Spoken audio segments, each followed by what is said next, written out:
할렐루야. 아멘. 푸른나무 교회 주일 예배 함께 하신 여러분들 환영하고 축복합니다.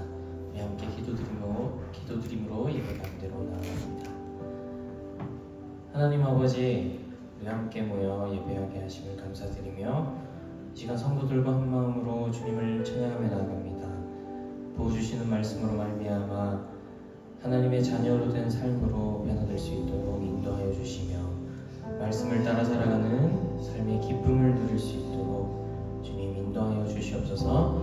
이 시간 인도하시는 성령님을 따라 걸어가기를 결단하며 살아계신 예수님의 이름으로 기도드립니다.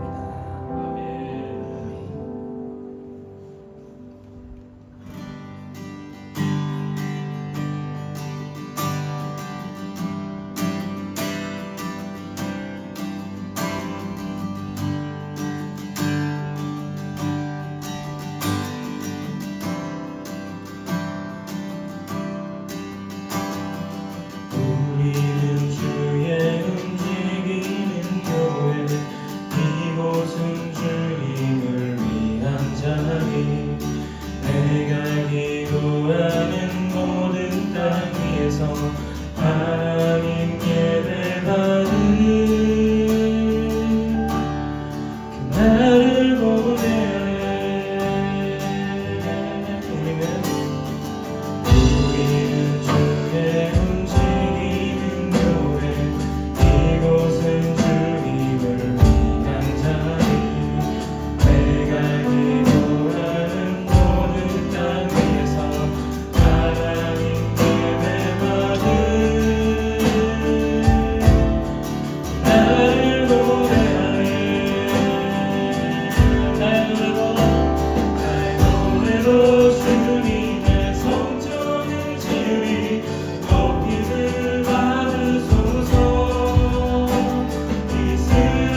주님의 성전을 지으리 높임을 받으소서. 생명의 찬송 기뻐하신 주님 거룩하십니다. 손들어 주님 보좌로 만들고 만다에 경배하리. 그런 날개 사이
종이고 주름 한 죄지 없고 오니 슬픈 마음 이 세상도 전부 두고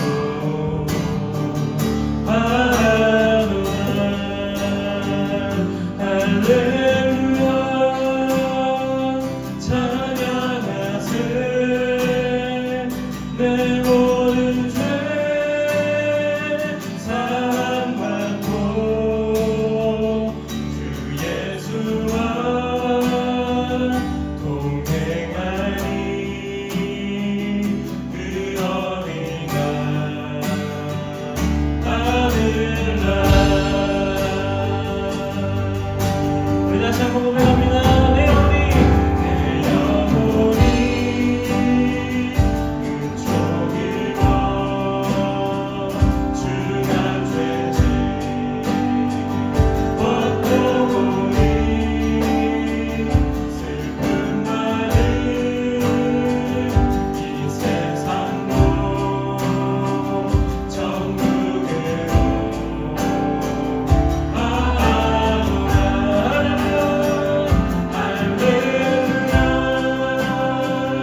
인도하시며 난 삶 가운데 함께 하신 예수님을 다시 한번 고백하며 나아갑니다. 주님과 동행하며 세상 가운데 주님만 바라보며 살아갈 수 있는 힘을 주시며 부족한 우리를 채우시는 이 주님 의지하며 나가기를 소망하오니 인도하여 주시옵소서. 함께 주의 이름 부르시며 기도드리겠습니다. 주여.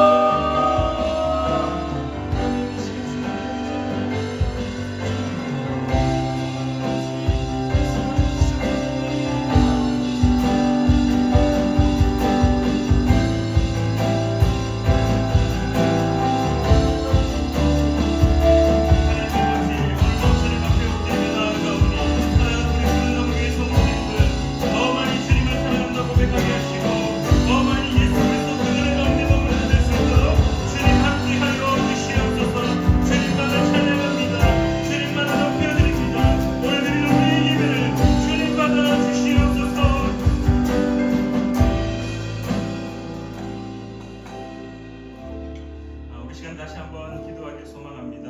우리 시간에 특별히 우리 사랑하는 김동건 집사님의 가정을 위하여서 함께 기도하겠습니다. 3일 장례를 잘 치르고 돌아왔습니다. 이제 일상으로 또한 돌아가야 될 시간들입니다. 그러나 문득문득 부모님의 빈자리가 생각날 것이고 그 빈자리가 생각날 때마다 또 하염없이 슬픔과 하염없이 가라앉게 되는 그러한 삶의 모습들, 그러나 그 모든 상황 속에 하나님의 위로하심, 하나님의 격려하심, 하나님의 손잡아 주심으로 말미암아 슬픔이 아니라 오히려 주님의 나라에 예수 그리스도와 함께 계시다라는 그 기쁨의 그 마음이 샘솟을 수 있도록 위로하여 달라고, 주님 함께하여 달라고, 주님 그 가정 가운데 하나님의 놀라운 사랑이, 하나님의 그 놀라운 평강의 그 은혜가 넘쳐나게 해달라고 우리 시간 다시 한번 김동건 집사님의 가정을 위하여 함께 기도하겠습니다. 참 좋으신 하나님 아버지, 하나님 사랑으로 살아갈 때 언젠가 반드시 겪어야 될 그 슬픔, 그 아픔, 모든 것을 아시는 주님, 그 가정 가운데 슬픔이 있을지라도 다시금 일어설 수 있는 귀한 은혜를 허락하여 주시옵소서. 하나님의 그 위로하심과 그 하나님의 그 함께하심, 그 하나님의 그 은혜가 그 가정 가운데 넘쳐날 수 있도록 주여 역사하여 주시옵소서. 슬픔에 사무치어 있는 것이 아니라 다시 한번 기쁨의 자리로 나아갈 수 있게 인도하시고 예수 그리스도께서 허락하시는 그 삶의 그 은혜들을 만끽하며 누리는 귀한 가정 될 수 있도록 주여 역사하여 주시옵소서. 사랑하는 우리 푸른 나무 교회가 함께 기도합니다. 그 가정 가운데 하나님의 은혜가 넘쳐나기를 간절히 구하며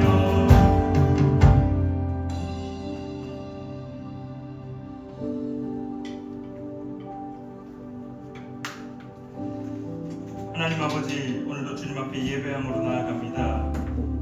우리의 모든 삶의 모습을 아시는 주님, 어떠한 형편에 처해 있는지 미리 아시고 그 모든 것들을 주님께서 함께 동행하시며 또한 필요한 것들을 예비하시고 채우시고 또한 필요한 것이 없어서 허우적거릴 때 견딜 수 있는 은혜를 또한 허락하심에 감사함을 올려드립니다. 사랑하는 우리 푸른 나무교회 성도님들, 한 교회 공동체로 부름받게 하시고 함께 예배하게 하시며 함께 기쁘게 하시며 또한 함께 아픔을 나누게 하시는 주님, 사랑하는 우리 김동건 집사님의 그 가정 가운데 하나님의 은혜가 넘쳐나기를 또한 함께 기도합니다. 여전히 아픔이 있고 여전히 슬픔이 있습니다. 허망함도 있고 왜 이런 일이 나에게 일어나야 되는지 그러한 궁금증과 그러한 허탈감들이 그들의 삶 가운데 그들의 가정에 있음을 또한 이 시간에 고백합니다. 그러나 하나님의 뜻하심과 하나님의 부르심 또한 하나님의 계획하심, 하나님이 이루고자 하시는 뜻이 분명히 있음을 또한 믿습니다. 하나님, 그 가정 가운데 하나님의 위로하심과 하나님의 함께하심, 더 나아가 하나님의 그 뜻하심이 그들의 삶 속에서 깨닫게 하셔서 더 큰 하나님의 은혜를 누릴 수 있도록 주님 붙잡아 주시옵소서. 사랑하는 우리 푸른 나무 교회 함께 기도합니다. 함께 걸어갑니다.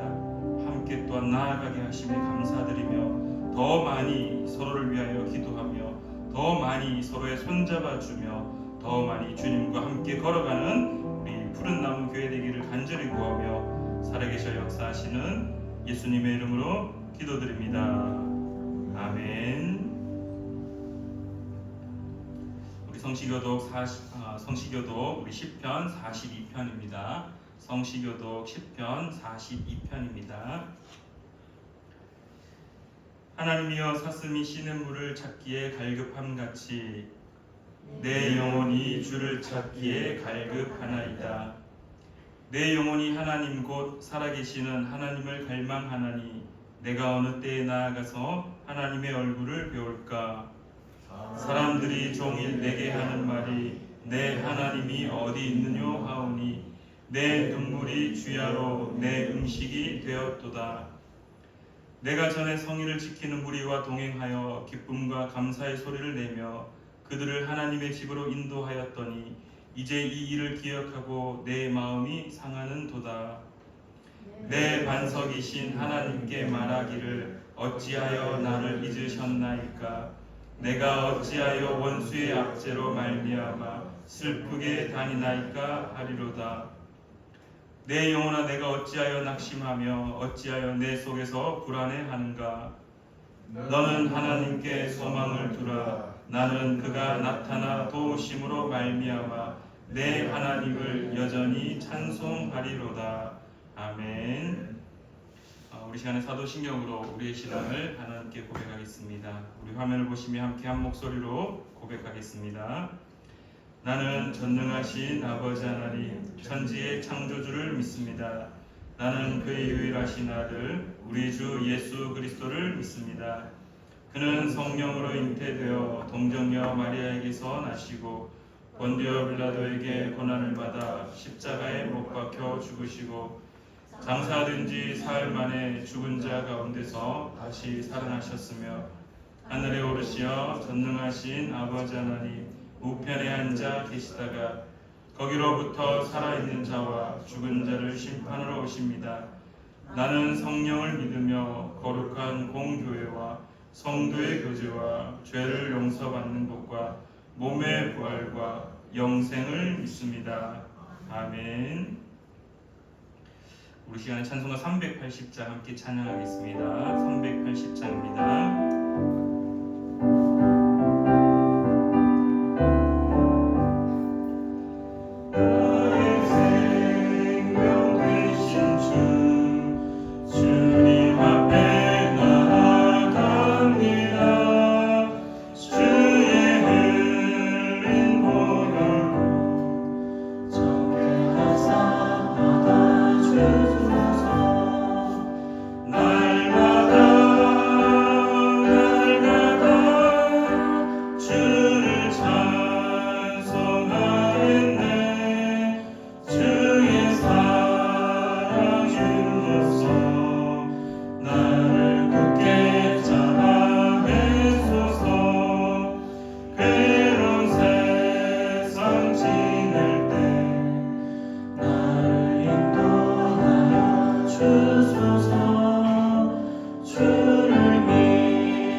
기도드리겠습니다.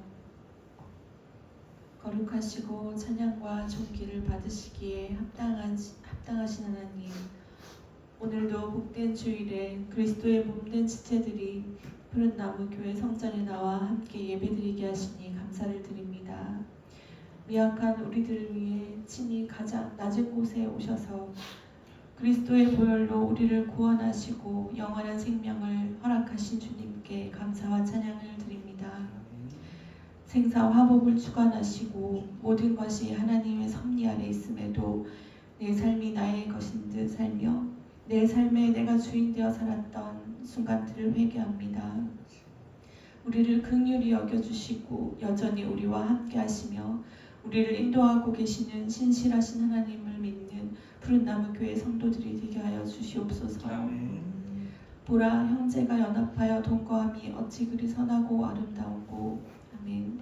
김동건 집사님의 가정에 우리가 감히 헤아릴 수도 없는 그 슬픔과 아픔이 찾아왔습니다. 이 가정을 위로하시고 다시 한 걸음 한 걸음 살았을 때 뒤를 돌아보니 그 순간조차 하나님의 섭리이며 그 모든 걸음을 함께하고 계셨던 주님을 함께 나누고 깊이 공감하고 위로하는 하나님이 보시기에 선하고 아름다운 공동체가 되게 하여 주시옵소서. 아멘. 오늘 말씀 전하시는 목사님에게 성령님이 함께 하셔서 복음의 진리로 우리의 심령을 살리고 회복시키는 말씀이 되게 하여 주시옵소서. 아멘. 다시 세상에 나갈 때에 또 각자의 삶의 자리에서 말씀을 지키며 살아가고 예수 그리스도의 향기를 바라며 또 담대히 복음을 전하는 그런 성도들이 되게 하여 주시옵소서. 오늘도 거리에 나아가 쓰레기를 줍고 복음을 전하는 그 시간에 만나야 할 영혼들을 만나게 하시고 구원의 열매를 맺게 하여 주시옵소서. 아멘. 주님, 우리가 드리는 이 예배의 주인이 되어 주시고 모든 성도 한 사람 한 사람에게 주님의 은혜와 평강이 넘쳐나길 소망합니다. 아멘. 오늘 함께하지 못한 성도들에게도 성령님 임재하여 주시고 강건하게 하시고 위로하시고 축복하여 주시옵소서. 아멘. 모든 것에 감사드리며 살아계신 예수 그리스도의 이름으로 기도드립니다. 아멘.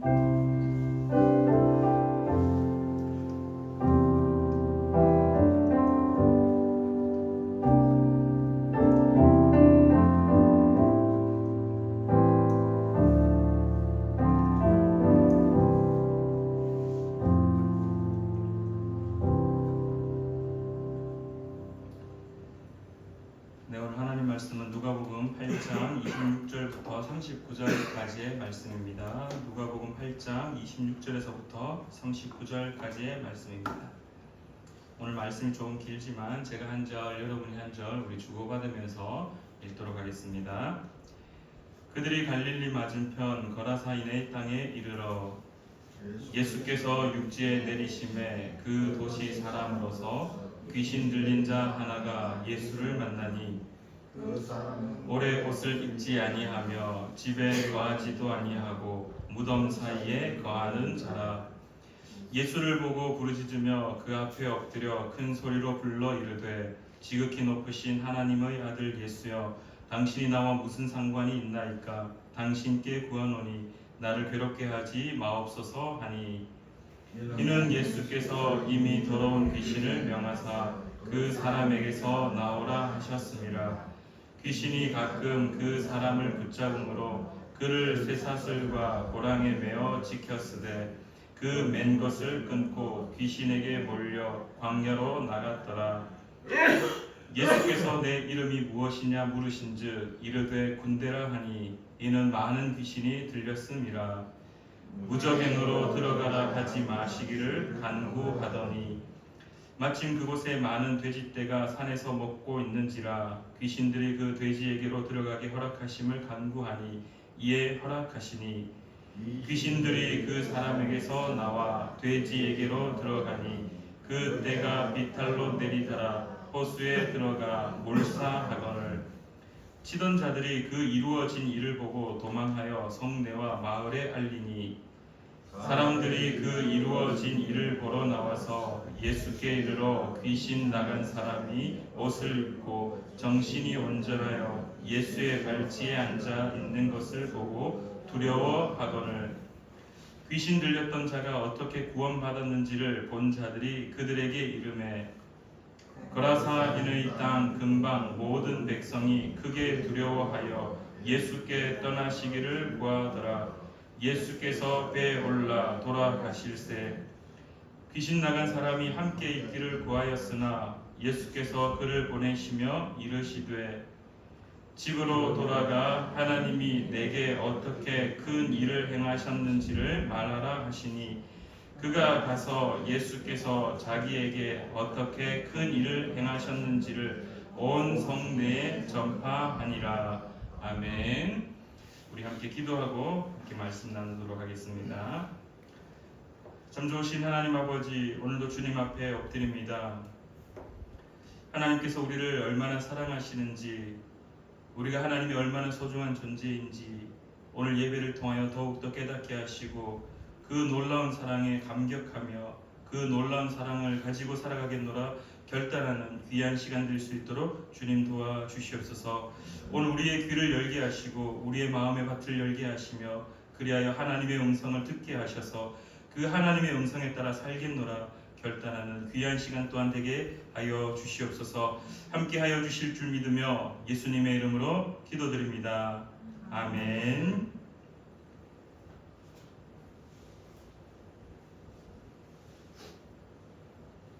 한 주간 잘 지내셨습니까?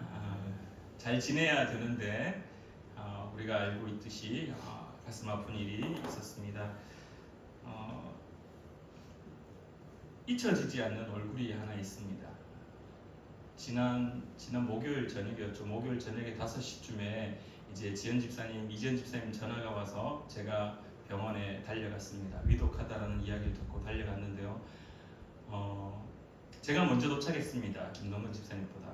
김동근 집사님이 일을 마치고 일을 하다가 이제 중간에 다 정리하고 병원을 왔는데 그 얼굴이 잊혀지지가 않습니다. 그냥 뭐 아무것도 할 수 없는 그 상황, 그냥 탁 마주쳤는데 뭐 아무 말도 할 수가 없었고 그냥 안아줄 수밖에 없었었는데요. 부탁드립니다. 아프지 않으시길 바랍니다. 아프면 안 됩니다. 아프면 큰일 납니다. 우리 함께 기도하고 함께 더 건강하게 더 오래오래 하나님의 백성으로 그러한 삶을 살기를 다시 한번 축원합니다. 아멘. 우리 오늘은 사랑하는 우리 김동근 집사님이 어제까지 장례 일정을 잘 진행해 주셨던 그 칠곡교회에 감사 인사드리러 가서 오늘은 함께 예배 드리지는 못하지만 다음 주에 와서 우리 함께 예배 드릴 때 함께 위로하시고 함께 격려하는 귀한 시간 되었으면 참 좋겠습니다. 우리 오늘 하나님 말씀은 누가복음 8장 26절부터 39절까지의 말씀을 가지고 한 영혼을 소중히 여기시다라는 제목으로 함께 말씀을 좀 나누고 싶은데요. 많은 이제 관점들이 있습니다. 말씀을 보다 보면은 이런 관점, 저런 관점, 이런 사람의 입장에서 예수 그리스도의 말씀, 우리의 관점에서 우리의 입장에서 주님의 말씀이 우리에게 어떻게 다가오느냐, 뭐 여러 가지 성경을 바라보고 깨닫게 되고 이해하고 해석할 때 많은 관점들이 있지만 오늘은 특별히 예수님의 입장에서 왜 그렇게 하셨을까라는 것들을 한번 생각을 좀 해보고자 하는데요. 먼저 우리가 주어진 상황을 우리가 잘 알고 있듯이 거라사인의 땅에서 예수님이 귀신 들린 사람을 만나게 되고 그 귀신 들린 사람을 이제 치유하게 되고 회복해 되어서 우리가 알고 있듯이 그 군대 귀신이 돼지 떼에게 들어가게 되고 그 돼지가 호수에 갈릴리 바다에 처박혀서 이렇게 몰사당하는 모습들. 그래서 그것을 치고 있던 그 돼지떼 주인들이었겠죠. 돼지를 키우던 사람들은 마을로 도망가게 되고 그 마을에서 다시 이런 일이 어떻게 일어났는가 구경하게 되고 귀신 들렸던 사람들이 치유함을 받고 귀신 들린 자가 예수님의 곁에서 떠나지 않으려고 했지만은 우리가 읽었던 본문 말씀 마지막 절 39절 말씀에 그렇게 나와 있습니다. 집으로 돌아가 하나님이 내게 어떻게 큰 일을 행하셨는지를 말하라. 그러면서 다시 집으로 돌아가는 그러한 모습들로 이렇게 오늘 본문 말씀이 마무리가 되어지는데요. 많은 사람들이 귀신 들린 사람이 귀신이 떠나감으로 구원받는 은혜를 경험하는 것에 우리가 중점을 두고 있고, 또한 그렇게 그 은혜, 제가 예전에 한번 은혜 입은 자라는 제목으로 그 은혜 입은 사람의 관점에서 설교를 한번 한 적도 있었습니다. 하지만 오늘은 예수님의 입장에서 왜 이런 일을 하셨을까, 왜 그렇게 지켜보고 계셨을까라는 것을 함께 고민해 보고자 하는데, 먼저 거라사인의 땅, 이 거라사가 어디냐? 타복음서에는 동일하게 등장하는데 마태복음 5장 같은 경우에는 가다라 지방이라고 이야기합니다. 이 거라사라는 곳이 실질적으로 이 요르단에 있는 고대 도시의 지명입니다. 그래서 제라시라는 이제 고대 도시의 이름을 거라사라고 표현한다라고 말하고 있습니다. 그래서 여기는 지금 요르단 수도에서 수도 암말이라는 곳에서 북쪽으로 45km 정도 떨어져 있는 장소인데요. 근데 이거를 실제 우리가 알고 있는 복음서에 나와 있는 지도로 이렇게 살펴보면 사실 요르단에 있는 제라시라는 땅이 오늘 성경에 등장하는 그 땅이냐라는 질문 앞에서는 많은 학자들이 그렇지 않을 것이다라고 이야기를 합니다. 그럼 도대체 이 거라사인의 땅은 어디냐 하면 우리 지도 한번 띄워 주시겠습니까? 지도에 보시면은 잘 보이시나요? 혹시 92번 도로 위에 쿠르시라는 곳이 보이시나요? 우리 쿠르시라는 곳이 거라사인데요. 성경에서 힌트를 주고 있습니다. 예수님이 갈릴리 맞은편이라고 있습니다. 그래서 갈릴리 동편, 갈릴리 호수를 배를 타고 건너 맞은편으로 그렇게 갔다라는 것. 그리고 타복음서에 오늘 우리가 읽었던 본문 말씀에는 돼지 떼라고 되어 있지만 타복음서에는 돼지 2,000마리라고 이야기합니다. 그러니까 돼지를 키울 수 있는 곳, 2,000마리를 키울 수 있는 넓은 들판들. 그 다음에 오늘 돼지떼가 어떻게 됩니까? 산비탈로 꼬꾸라지죠. 그냥 물속으로 들어가 버려요. 그래서 돼지떼 2,000마리가 죽을 수 있는 호수는 결국 갈릴리 호수밖에 없다는데, 그 저 주변 지역에는 그래서 많은 학자들이 이 주변을 탐방하고 그리고 고고학자들이 연구하고 이제 발굴해 보니까 실제 돼지를 키웠던 장소, 이스라엘 땅에 돼지를 키웠던 장소가 이 쿠르시라는 지역에 있었고, 돼지 2,000마리를 키울 수 있는, 그리고 그 들판과 그리고 호수로 내려갈 수 있는 이 비탈길들이 있는 장소가 이 쿠르시 지역이다라고 그렇게 이야기합니다. 그러면 도대체 왜 성경은 거라사인의 땅이라고 표현했느냐? 말 그대로 거라사인들, 그러니까 제라시 땅에 살던 사람들이, 원래 요르단 지역에 살던 이방인들이 아마도 이 쿠르시 지역에 와서 살았던 것으로 유추합니다. 그래서 거라사인의 땅이라는 말은 오히려 더 정확하게 거라사라고 말하지 아니하고 가다라 지방, 이 쿠르시, 그래서 거라사인들, 이방인들이 와서 그렇게 정착하여서 돼지를 키웠던 땅으로 그렇게 우리가 생각을 하시면 되겠습니다. 근데 여기서 이 쿠르시라는 지역에서 거라사인의 땅에서 예수님이 이 귀신 들린 사람을 이제 치유해 주는 장면에서 우리가 몇 가지 질문들이 참 많이 발생합니다. 저도 읽으면서 이런 질문들이 발생했는데요. 왜 예수님은 이 귀신 들린 사람들에 있었던 이 군대 귀신들을 돼지에게 들어가게 명하셨을까? 그리고 돼지에게 들어가는 것을 그냥 가만히 지켜보셨을까? 귀신들이 그 돼지에게로 들어가게 허락하심을 간구했다라고 성경은 표현합니다. 근데 예수님이 그냥 가만히 지켜봅니다. 그냥 왜 예수님은 돼지떼에게 들어가는 귀신을 그냥 가만히 두었을까? 소위 성경에서 예수님이 이 귀신 들린 자를 치유하실 때는 보통 어떻게 합니까? 그냥 귀신을 쫓아내 버립니다. 근데 하필이면 왜 이 돼지떼에 들어가는 것을 가만히 지켜보았을까? 그 다음에 또 이게 이어지는 궁금증이 하나 듭니다. 귀신은 보통 우리가 사람들에게 들어간다라고 이야기하고 사람들이 귀신 들린다라고 표현하는데, 그러면은 돼지에게 들어간 오늘 성경 말씀을 통하여서 동물들에게도 귀신들이 들어갈 수 있을까? 꼭 귀신은 어떤 이 속주, 그러니까 이 숙주, 그러니까 어떤 동물이든 사람이든 들어가서 살아야 되는가? 뭐 이런 질문들. 그 다음에 이제 마지막으로 또 저에게 주어졌던 질문은요. 귀신이 돼지떼에게 들어갔습니다. 그리고 난 이후에 돼지떼가 이 호수로 안으로 확 비탈길을 따라서 호수에 처박혀가지고 다 몰사 다 죽어버립니다. 물에 빠져서 다 죽게 됩니다. 그러면은 돼지떼만 죽었는가? 아니면은 돼지떼가 죽으면서 귀신들도 함께 거기에서 사라져 버렸는가? 뭐 이런 어떻게 보면 상상력으로 만들어진 질문일 수도 있겠는데 성경을 읽다 보니까 이런 질문들이 그냥 머릿속에 막 떠올랐습니다. 그러면서 또 이어지는 질문 중에 그 돼지떼를 키우던 사람들의 손에는 어마어마했겠는데 왜 예수님은 사람을 살리는 사람이라고, 사람을 살리는 것이 복음이라고 이야기하고 하나님 나라는 생명을 소중히 여긴다라고 이야기하는데 동물을 저렇게 2,000마리나 되는 돼지를 저렇게 돼지떼에 귀신이 들어가지고 물에 빠져서 다 죽어버리는 그 장면을 그냥 가만히 지켜만 보고 계셨을까? 지금 여러분들 우리나라는 아직까지 그런 일이 없는데요. 외국에는 맥도날드라든지 어떠한 이제 그 프랜차이즈 햄버거 집에 들어가서 이 동물 보호 단체에서 갑자기 들어와가지고 햄버거 먹는 사람 앞에 가가지고 소리를 막 칩니다.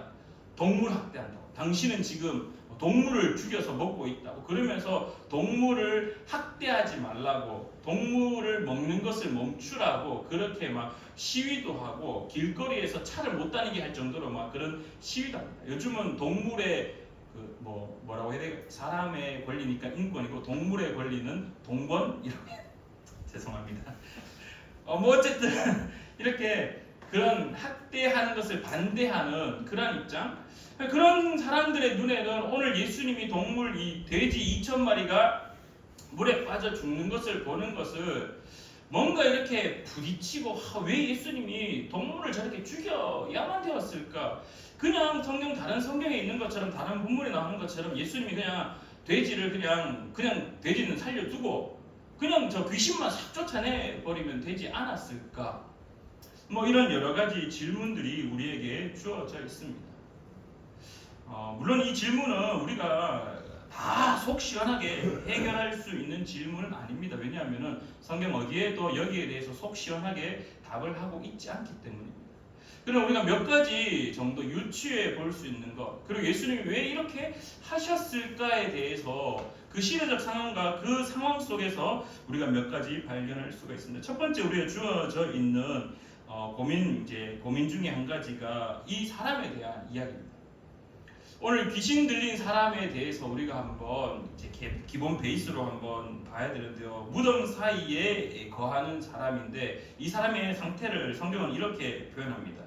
귀신 들린 자 하나가 예수를 만나니 그 사람은 오래 옷을 입지 아니했다라고 성경은 말합니다. 일단 옷을 입지 않은 사람입니다. 두 번째로 집에 거하지도 아니했다라고 이야기합니다. 세 번째로는 무덤 사이에 거한다라고 이야기합니다. 여러분들 우리의 머릿속에 무덤은요 이렇게 봉을 세웠던 그러한 장소처럼 보이지만 이스라엘 사람들의 무덤은 동굴 무덤입니다. 예수님이 무덤에 죽으시고 무덤에 장사되었을 때 돌문이 있었다라고 하는 것처럼 동굴 무덤이 그 당시에 문화였고 장래의 모습이었습니다. 그래서 돌무덤, 동굴 속에 시신을 안치했었는데요.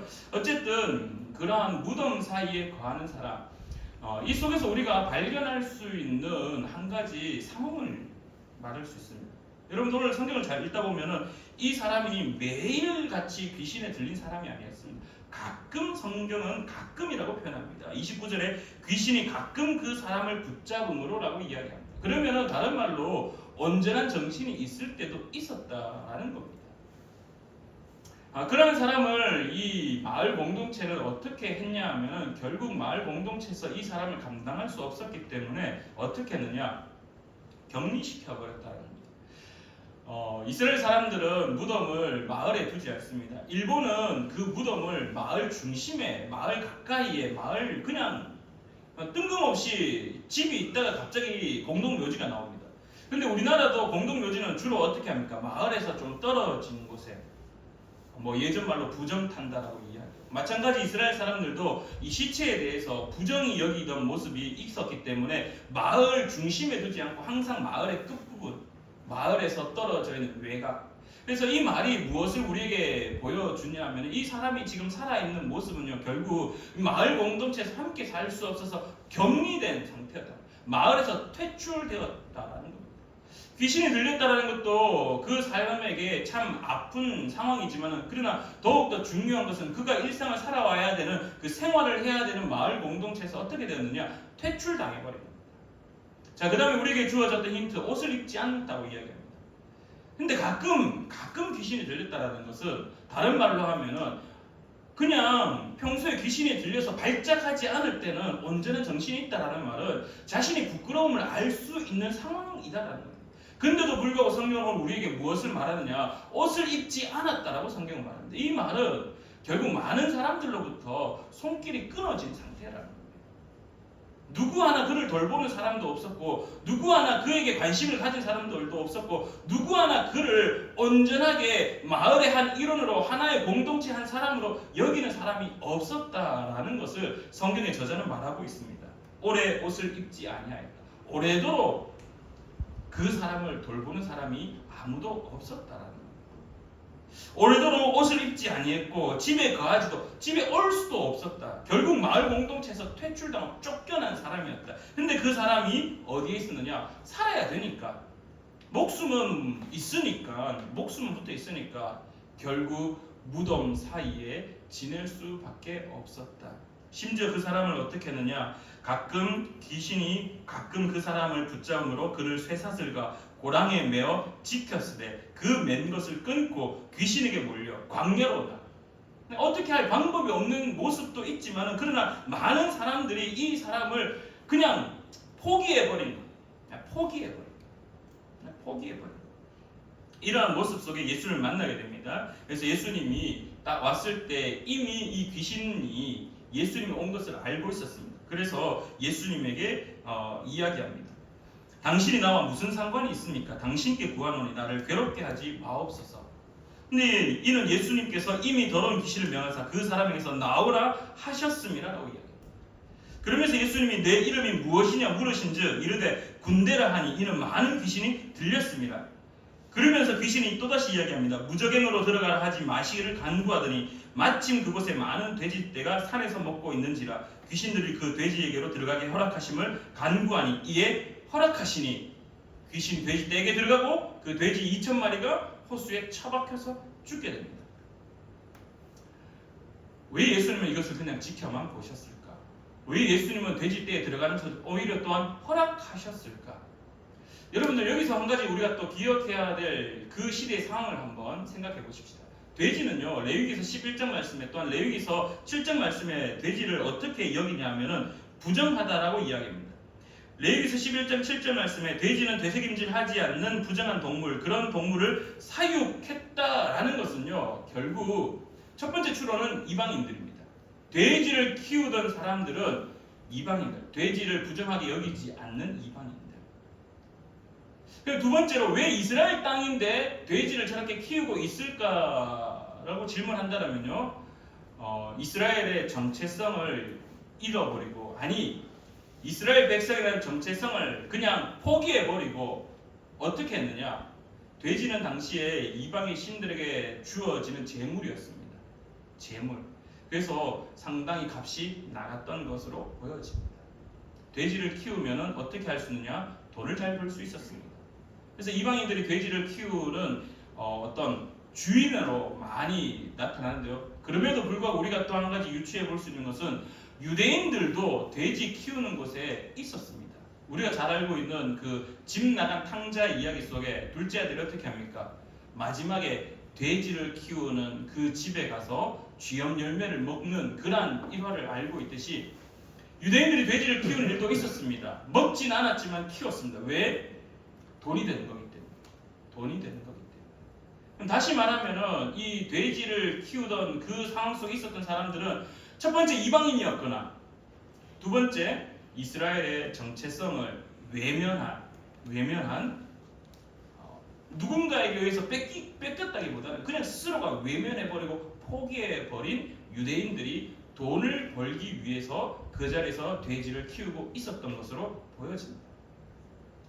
그러한 시대적 상황을 보고 예수님이 돼지떼에게 들어가는 것을 허락하고 돼지떼가 물속에 들어가서 몰사당하는 것을 가만히 지켜본 이유를 유추해 보면 첫 번째 이유는 아마도 부정한 것들을 다 없애버리는 모습을 우리가 발견할 수 있습니다. 레위기서 11장 45절에 하나님은 이렇게 이야기합니다. 나는 너희의 하나님이 되려고 너희를 애굽 땅에서 인도하여 낸 여호와라. 내가 거룩하니 너희도 거룩할지어다. 우리가 늘 이야기하듯이 거룩이라는 것은 히브리어 카도시라는 단어입니다. 이 카도시라는 단어는 어떤 뜻을 가지고 있냐면은 분리, 그리고 다름, 그리고 구별이라는 뜻을 가지고 있습니다. 오늘 예수님은 이 귀신 들린 사람을 딱 봤을 때 그 주변에 돼지를 키우던 사람들을 목격하고, 그리고 그 귀신이 돼지떼에 들어가서 물에 잠겨 죽는, 수장당하는 모습을 볼 때 그냥 가만히 있었던 이유가 무엇일까라고 생각한다면, 첫 번째는 구별되지 않는 삶을 사는 그 유대인들, 그들을 향하여서 너 지금 구별되지 않는 삶을 살고 있어. 하나님은 구별되기를 원해. 부정한 것과 함께하는 것을 원하지 않아. 오늘 이것을 몸소 보여주는 그러한 사건으로 우리가 바라볼 수 있다는 겁니다. 왜 예수님이 동물을 사랑하지 않았겠습니까? 왜 예수님이 생명을 소중히 여기지 않았겠습니까? 예수님은 늘 생명을 소중히 여기고 생명 살림을 늘 선포하시던 분이었습니다. 근데 돼지떼 2,000마리가 물에 잠겨 죽는 것을 그냥 가만히 지켜보셨을까? 가만히 지켜보셨을까? 그 첫 번째 이유는 바로 부정한 것에 대해서 구별되기를 원하는 아버지의 마음, 하나님의 마음, 그 주님의 마음을 그들에게 보이셨다는 겁니다. 돼지는 이스라엘 백성들에게 부정한 것이었습니다. 부정한 것을 몸에 묻히고 부정한 것대로 살아가고, 또한 이스라엘의 정체성, 이스라엘 백성, 하나님의 택한 백성, 구별된 백성의 정체성을 외면하고 돈을 벌기 위하여서 이 돼지를 키우던 사람들, 이방인들도 충격이었겠지만은 그 유대인들에게도 충격이었습니다. 예수님은 늘 비유하실 때 직접적인 유대인들을 혼을 내는 것을 참 잘하십니다. 그 사건이 또 어떤 것이냐면은 강도 만난 사람을 잘 알 겁니다. 사마리아 사람, 그 누가 너의 이웃이냐라는 질문. 한 유대인이 다메섹으로 가다가 강도를 만납니다.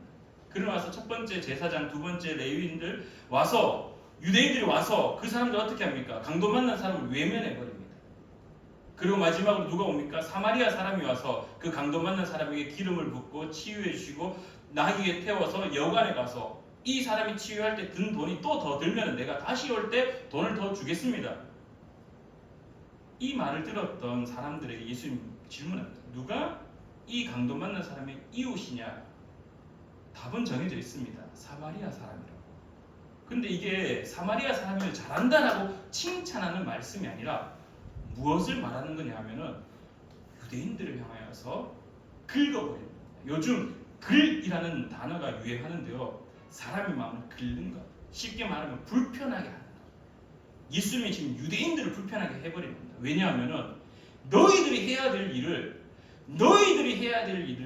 너희들이 싫어하고 사람 취급하지 않는 그 사마리아인들이 이 사람을 치유했다, 도왔다. 너희들의 유대인들이 해야 될, 감당해야 될 그 약자를 돌보고 너희들이 하나님의 백성으로 해야 될 일들을 하지 않으니 너희들이 사람 취급하지 않는 사마리아인이 그 사람을 도왔다. 예수님은 유대인들의 마음을 확 긁어버렸다. 오늘 본문도 동일한 모습이었다는 겁니다. 유대인들을 향하여, 하나님의 백성이라고 말하는 그들을 향하여서 너희들 지금 하나님의 백성으로 구별되지 않고 부정한 것을 키워서 돈을 버는 일에 너희들의 정체성을 포기해버렸구나.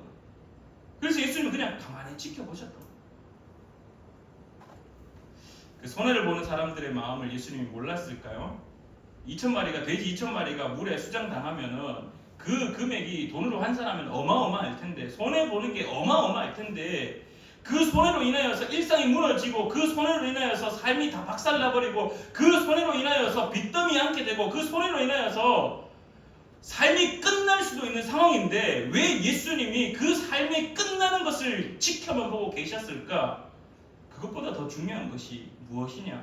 하나님의 백성으로 온전히 서는 것이었기 때문입니다. 오늘 이러한 모습이 예수님이 이 돼지떼 2,000마리가 물에 빠져 죽는 것을 가만히 지켜보고 계셨던 것으로 보여집니다. 또한 두 번째로는 연장선인데요. 한 영혼을 살리기 위하여서 얼마나 큰 희생이 따르는지 오늘 우리가 이 말씀을 통해서 또한 발견할 수가 있습니다. 예수님이 잃어버린 양을 찾아 나서는 그 우리 성화라고 해야 될까요? 목에 이렇게 잃어버린 양 한 마리를 딱 목에 걸고 그리고 절벽을 올라가는 그러한 모습을 달력이라든지 이런 성화에서 참 많이 바라볼 수 있습니다. 99마리, 내 우리 속에 있는 99마리도 중요하지만 잃어버린 그 한 마리를 살리기 위하여서 온갖 그 비탈길, 그 산의 그 암벽을 등반하면서까지 그 어린 양을 목에 짊어지고 구출해내는 그러한 모습, 예수 그리스도의 그 모습. 오늘 성경에서 우리가 발견할 수 있는 것이 바로 이러한 예수 그리스도의 마음을 우리가 발견할 수 있다는 겁니다. 귀신 들린 사람, 모든 마을에서 사람들이 다 포기하고 옷을 입지 않는 사람, 이미 오래된 사람, 집에 갈 수도 없고 그래서 무덤 사이에 거할 수밖에 없는 그러한 사람을 살리기 위해서 예수님은 어떻게 했느냐? 엄청난 희생을 감수하더라도 한 사람을 살리는 것이 예수 그리스도에게 있어서는 중요하다는 겁니다. 동일합니다. 동일하게. 누구에게 또 이야기하느냐? 그 유대인들에게 또 이야기합니다. 돼지떼를 2,000마리나 손해를 보는 그 사람들에게 너희들 돈 벌어서 뭐 할 건데? 너희들 돈 벌어서 뭐 할 건데? 너 돈 벌어서 결국 님 잘 먹고 잘 살려고 하는 거 아니냐? 너 돈 벌어서 너 이스라엘 백성이라는 그 정체성을 포기한 채 외면한 채 돈 벌어서 하려고 하는 것은 네가 그렇게 돼지떼를 키우면서 살려고 하는 것은 잘 먹고 잘 살려고 하는 거잖아. 너. 근데 하나님의 백성은 그거 아니야. 손해볼지라도 한 영혼을 살리는 것이 하나님 나라의 말씀이야라고 오늘 우리에게 가르치고 있다라는 겁니다. 그래서 마지막으로 오늘 본문 말씀이 39절에 이렇게 이야기합니다. 예수님이 집으로 돌아가라고 이야기합니다. 오늘 성경에서 재밌는 것이 하나 있습니다. 첫 번째, 이 본문 말씀이 시작할 때 이 귀신 들린 사람을 소개할 때 무엇이라고 소개하냐면은 오래 옷을 입지 아니하며 집에 거하지도 아니하고 무덤 사이에 거하는 자다. 이 마을 공동체에서 집에서 쫓겨난 사람이었습니다. 쫓겨난 사람. 모든 사람들이 외면하고 모든 사람들이 다 포기한 사람입니다. 근데 예수님은 이 사람을 어떻게 했냐? 이 사람도 치유함 받고 난 이후에 어떻게 예수님에게 고백했냐 하면 38절에 귀신 나간 사람이 함께 있기를 구하였다라고 성경은 말합니다. 왜 그랬을까? 예수님이 자신을 구원해 주신 은혜도 감사하죠. 분명히 그 은혜가 크다라는 사실을 알고 있습니다. 근데 두 번째 우리가 기억해야 될 것은 이미 이 사람은 마을에서 쫓겨난 사람입니다. 이미 마을에서 상심당한 사람, 이미 마을에서 일상이 무너진 것을 경험한 사람입니다. 다시 돌아간들 자신의 삶이 그들에게 또 외면당해서 상처받을 것에 대한 두려움이 가득했다는 것을 우리가 발견할 수 있다는 거죠. 근데 예수님은 그에게 무엇이라고 말하느냐? 집으로 돌아가 하나님이 내게 어떻게 큰 일을 행하셨는지를 말하라. 무엇을 말해야 되는 겁니까? 예수님이 나를 치유했는데 어떻게 치유했냐 하면은 더러운 것을 가지고 먹고 사는 그 2,000마리 돼지떼를 죽이면서까지 나를 살리시려고 하는 것이 예수님의 마음이었다. 단순하게 귀신 들린 사람이 귀신이 쫓겨나서 회복되어지는 것, 치유함 받는 것, 그것을 뛰어넘는 단순한 치유와 회복의 그 상황, 그 사건, 단순한 행위만을 말하는 것이 아니라 그 행위를 하기 위한 예수 그리스도의 마음을 오늘 이 사람이 전해야 되는 것이었다는 것이죠. 그래서 왜 예수님이 돼지떼 2,000마리가 물에 잠겨 죽는 것을 가만히 지켜보셨을까?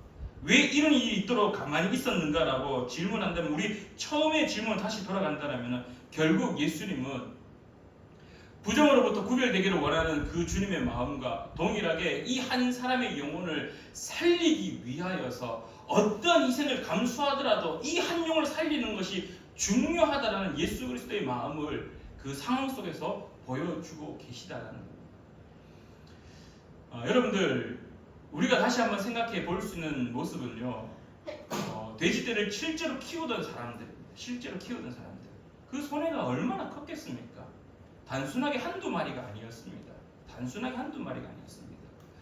2,000마리나 된다라는 것은요, 쉽게 말하면은 엄청나게 크게 지금 이 사육을 하고 있다라는 겁니다. 일반적으로 그냥 논 조금 해서 그냥 농부다 말하는 거 대농하는 겁니다. 대농. 아주 크게 막 공장처럼 지금 막 돼지를 키우는 상황이라는 겁니다. 그러니까 이 사람이 입을 손에는요, 어마어마한 겁니다. 지금 돼지떼가 2,000마리나 물속에 잠겨 죽어버렸다는 것은 그의 인생이 끝날 수도 있는 상황이었다는 거예요. 근데 예수님은 지금 어느 정도의 마음을 가지고 한 영혼을 살리기를 원하시냐 하면은, 그 한 사람의 생에 마감될 수 있을 만큼의 손해가 있을지라도 그 희생을 감내하더라도 예수님은 한 영혼을 다시 집으로 돌아오게 하는 것이 중요하다. 그러면서 동시에 예수님이 하는 말씀이, 너 왜 그거 하지 않았니? 2,000마리 키우는 것에 중요를 두고 2,000마리 손해보는 것에 중요함을 두고, 그래서 마을에 들어갔다가 다시 달려와서 그 예수 그리스도께서 하셨던 행위를 지켜봅니다. 그 마음에는 아마 여러 가지 복잡한 마음이 있었을 겁니다. 처음은 왜 저 사람이 와서 뜬금없이 와서 귀신 들린 사람을 치유해주고 우리 돼지 2,000마리를 저렇게 다 죽게 우리를 손해보게 했느냐라는 불평과 불만들. 그러면서 예수 그리스도께서 하는 행위를 통하여서 나는 왜 저 일을 감당하지 못했을까라는 유대인의 원래 정체성을 긁어버리셨던 그 예수님의 마음을 깨닫게 되었다. 그래서 성경은 그들이 말하기를 두려웠다라고 이야기합니다. 첫 번째 두려움은 돼지떼가 그렇게 몰려 죽는 것, 놀라운 귀신이 막 말하는 것들, 정말 신비로운 일들이 일어나는 것에 대한 두려움이 있었지만은, 내가 잘못하는 것이 자꾸 깨닫게 되어지는 것에 대한 두려움이 그 속에 있었다는 겁니다. 그리스도인이라는 이 정체성을 가지고 있는데 예수님은 오늘 우리에게 말합니다. 얘들아, 너희들 주변을 살펴봐. 옷을 입지 못하고 거리에 집에 들어가지 못하고 무덤 사이에 살아가는 사람들이 얼마나 많은데, 너희는 여전히 돼지를 키우면서 내가 부정하다라고 말하는 것, 그것을 키우면서 그 부정을 가까이 하면서 너희들 잘 먹고 잘 살려고 그렇게 생활하니? 근데 성경은, 나는 예전에 어떤 일을 했냐면은 그 돼지떼를 다 없애버리고 부정한 것을 키우는 것을 다시 부정하다라고 말하고 그 부정에서 다시 돌아오도록 말하고, 그리고 그 한 명, 그 쫓겨났던 마을에서 퇴출당했던 그 한 영혼을 살리기 위하여서 그 엄청난 그 희생을 감내하고서라도 한 사람을 살려서 그의 마음이 다시 집에 들어가기 싫은 마음을 다시 위로하여서 집으로 돌아가 하나님의 마음, 예수 그리스도의 마음이 이거다라고 가르치는 모습. 사랑하는 우리 푸른나무교회 성도님들이 기억해야 될 예수님의 마음이 이 마음이라는 사실을 꼭 기억하기를 바랍니다. 우리가 주변을 돌아보면은 여전히 집에 들어가지 못한 자들, 여전히 옷을 입지 못한 자들, 여전히 거리에서 무덤개 같은 그러한 절망 가운데 살아가는 사람들이 너무나 많습니다. 그러한 사람들을 볼 때 또한 나는 내가 부정을 통하면서 나의 삶을 더욱더 편리하게 만들기 위해서 살아가고 있지는 않는가. 하나님 분명히 우리에게 말씀하셨던 예수 그리스도의 마음은 그들을 돌보라는 말씀을 오늘 우리에게 말씀하시는데, 나는 그걸 외면한 채 돼지 2,000마리 키우는 것에, 그거 손해보는 것에 우리의 마음이 혹시 가 있지는 않는가. 예수는 오늘도 우리에게 말씀하십니다. 그거 없어도 한 영혼 살리는 게 더 중요하다. 그것이 예수님의 마음이고 그것이 그리스도인이 가져야 될 마음이다라고 오늘 우리에게 말씀하고 있는 것 같습니다. 사랑하는 우리 푸른나무 교회 성도님들, 교회 공동체로 부름받았습니다. 우리 성도님들 사이에 혹시 이런 아픔을 가지고 있는 사람들이 없는지 돌아보기를 간절히 축원합니다. 그래야 내가 좀 희생 보더라도, 내가 좀 손해 보더라도 한 영혼을 살리셨던 그 예수 그리스도의 마음으로 위로하고 격려하고 그를 품어줄 수 있는 우리가 되었으면 좋겠습니다. 그리고 또한 우리 교회 공동체에서 끝나는 것이 아니라 여러분의 삶의 공동체에서, 삶의 자리에서, 직장에서, 여러분의 가정에서, 여러분의 이웃에게 내 것을 축적하기 위하여 부정한 것으로 축적하는 자가 아니라 손해볼지라도 예수 그리스도의 마음으로 한 영혼, 잃어버린 한 어린 양을 다시 품은 그러한 하나님의 백성 되기를 간절히 축원합니다. 기도하겠습니다. 참 좋으신 하나님 아버지, 은혜를 진실로 감사드립니다. 오늘도 예수님께서 우리에게 큰 가르침을 허락하셨습니다. 큰 깨달음을 허락하셨습니다.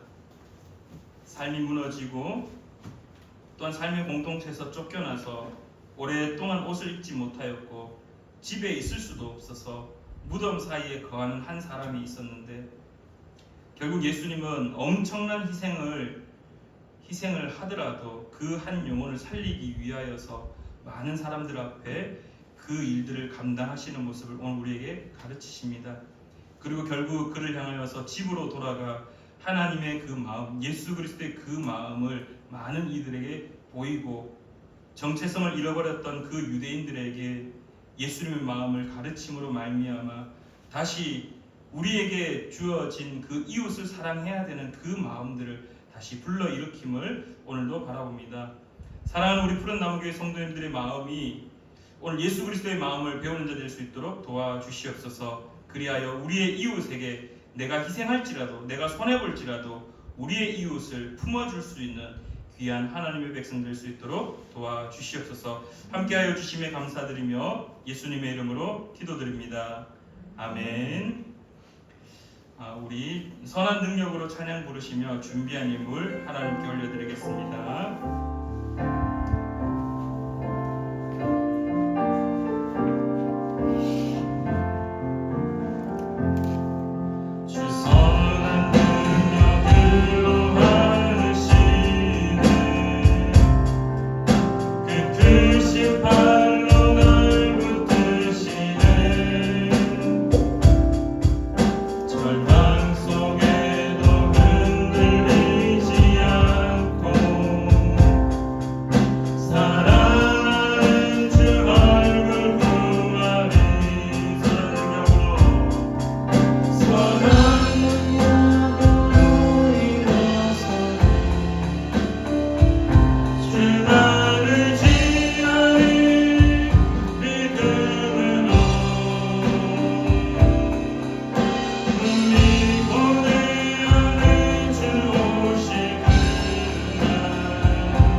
참 좋으신 하나님 아버지, 은혜를 진실로 감사드립니다. 하나님, 오늘도 주님 앞에 예배드리게 하시고 주님의 은혜에 감사함으로 나아가게 하심에 감사함을 올려드립니다. 주님 앞에 정성스럽게 예물을 올려드립니다. 11조 예물을 올려드리며 감사 예물을 올려드리며 성교 예물을 올려드리며 주정금으로 주님 앞에 올려드리오니, 주님 이 예물이 하나님 나라를 위한 곳에 쓰일 수 있도록 주님 인도하여 주시옵소서. 사랑하는 우리 푸른 나무교회 성도님들, 현실을 살아갈 때에 많은 이들은 손해보는 것을 두려워합니다. 많은 이들은 희생하는 것을 두려워합니다.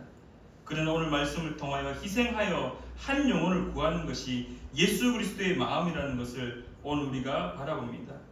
우리의 삶 속에 희생이 있을지라도, 손해를 볼지라도 더 많이 하나님의 마음을 가지고 살아가는 우리가 될 수 있도록 도와주시옵소서. 사랑하는 조창현 목사님과 사랑하는 권호민 목사님, 그들의 선교 사역 가운데에도 늘 함께하여 주실 줄 믿으며, 이제는 우리 주 예수 그리스도의 크신 은혜와 하나님 아버지의 놀라운 사랑하심과 성령 하나님의 교통하심이 오늘 예배를 드리는 사랑하는 우리 푸른 나무교회 모든 성도들과 또한 사랑하는 우리 김동건 집사님의 그 가정 가운데 이제로부터 영원히 함께 하시기를 간절히 축원하옵나이다. 아멘.